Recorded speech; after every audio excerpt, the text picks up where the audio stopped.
तुम जो कुछ भी देखते हो उसकी मूल प्रकृति वास्तव में निराकार और अदृश्य होती है। अब अपनी आंखें बंद करें और अपनी आंखें बंद करने से पहले इन रंगों को फिर से देखें और अपनी आंखें बंद करें और अब अपनी कल्पना में उन्हीं रंगों को देखें। निराकारता के बिना कोई रूप या घटना प्रकट नहीं होती।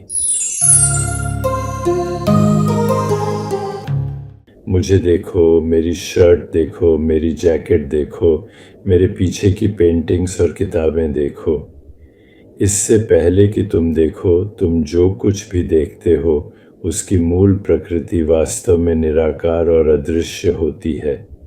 जैसे ही तुम देखते हो, रंग प्रकट होते हैं जो बाहर नहीं बल्कि जागरूकता में होते हैं, और रंग, आकार और रूप समान रूप से समान होते हैं।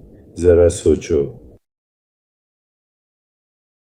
किसी भी वस्तु को देखने से पहले यह अंतराकाशीय अंतरिक्ष की तरह ही अनुपातिक रूप से शून्य होती है।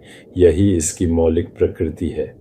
यदि आप इसे वास्तव में जैसा है वैसा देख सकें तो आप एक विशाल खालीपन देखेंगे जिसमें कुछ बिखरे हुए बिंदु और धब्बे और कुछ अनियमित विद्युत निर्वहन होंगे।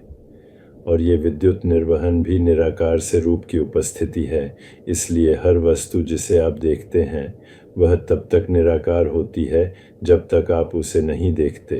अब अपनी आंखें बंद करें और अपनी आंखें बंद करने से पहले इन रंगों को फिर से देखें और अपनी आंखें बंद करें और अब अपनी कल्पना में उन्हीं रंगों को देखें।